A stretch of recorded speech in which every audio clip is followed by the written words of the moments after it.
इंसान बनो, लेकिन केवल नाम रूप और शक्ल से नहीं, बल्कि हृदय बुद्धि और ज्ञान से बनो।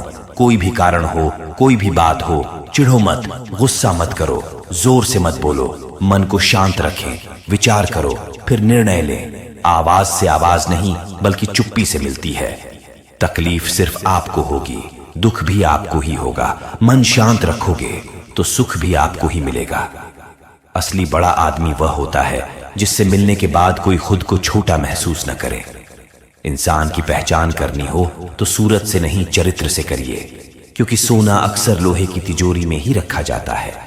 केवल उस इंसान को आपकी आलोचना करने का अधिकार है जो आलोचना करने के साथ ही आपकी सहायता करने की भी भावना रखता हो। वक्त बड़ा अजीब होता है, इसके साथ चलो तो किस्मत बदल देता है, और न चलो तो किस्मत ही बदल देता है। जिसे तुम अपना समझकर मग्न हो रहे हो, बस यही प्रसन्नता तुम्हारे दुखों का कारण है। उस इंसान का मंजिल से भटक जाना तय है जिसकी संगत में नकारात्मक लोग रहते हैं। प्रेम सदैव माफी मांगना पसंद करता है और अहंकार सदैव माफी नापसंद करता है। जो इस लोक में अपने काम की सफलता की कामना रखते हैं, वे देवताओं का पूजन करें। व्यक्ति जो चाहे बन सकता है यदि विश्वास के साथ इच्छित वस्तु पर लगातार चिंतन करें। परायों को अपना बनाना उतना मुश्किल नहीं जितना अपनों को अपना बनाए रखना होता है। बहुत विनम्रता चाहिए रिश्तों को निभाने के लिए। छल कपट से तो सिर्फ महाभारत रची जाती है। यदि आप किसी के साथ मित्रता नहीं कर सकते हैं तो उसके साथ शत्रुता भी नहीं करनी चाहिए। मनुष्य का जीवन केवल उसके कर्मों पर चलता है। जैसा कर्म होता है वैसा उसका जीवन होता है। श्री कृष्ण कहते हैं, अपने जीवन में कभी भी न किसी को आनंद में वचन दे, न क्रोध में उत्तर दे, और न ही दुख में कभी निर्णय करे।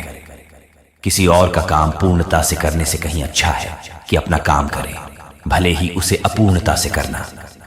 श्री कृष्ण कहते हैं, मैं ही इस सृष्टि की रचना करता हूं, मैं ही इसका पालन पोषण करता हूं, और मैं ही इस सृष्टि का विनाश करता हूं। श्री कृष्ण कहते हैं, जब संसार में धर्म की हानि होने लगती है और अधर्म की विजय होती है, तब मैं इस पृथ्वी पर अवतार लेता हूं। जिस दिन हमारा मन परमात्मा को याद करने और उसमें दिलचस्पी लेना शुरू कर देता है, उस दिन हमारी परेशानियां भी हम में दिलचस्पी लेना बंद कर देती है। हर किसी को अच्छा समझना छोड़ दो, क्योंकि अंदर से लोग वो नहीं होते जो ऊपर से दिखाई देते हैं। ईश्वर सिर्फ दिशा दिखा सकता है, उस पथ पर चलना हमारा काम है। और वास्तविकता में अगर तुम चलना ही नहीं चाहते तो फिर तुम्हारा ईश्वर को दोष देना व्यर्थ है। कुछ लोग अपनी अकड़ की वजह से कीमती रिश्ते खो देते हैं, और कुछ लोग रिश्ते बचाते बचाते अपनी कद्र खो देते हैं। संबंधों को सिर्फ समय की नहीं, समझ की भी जरूरत होती है।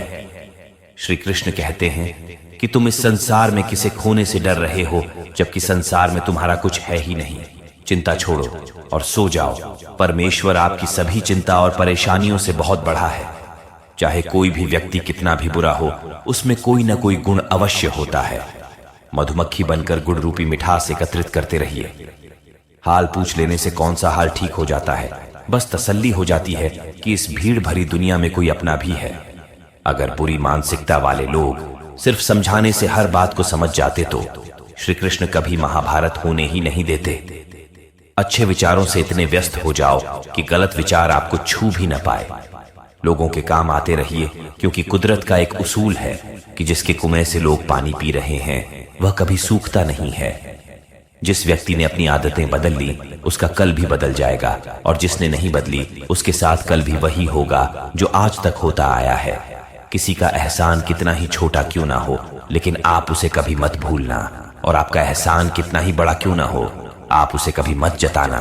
घमंड में मत रहिए। अर्श से फर्श तक आने में वक्त नहीं लगता, बदल ही देता है। चेहरे की रंगत इश्क भी किसी सर्जरी से कम नहीं होता। धूप का नाम तो वैसे ही बदनाम है, जलते तो लोग एक दूसरे से हैं। चेहरा वही होता है, शब्द बदलते रहते हैं, लफ्ज वही रहते हैं, बस मायने बदलते रहते हैं। जिन लोगों को अपना लक्ष्य पता होता है वो लोगों की बात पर उतना ध्यान नहीं देते और निरंतर अपने काम में लगे रहते हैं और अपने लक्ष्य को पा लेते हैं। जबकि जो लोग दूसरों की बातों में आ जाते हैं वो दूसरों का नुकसान तो करते ही है, अपना ही नुकसान कर बैठते हैं।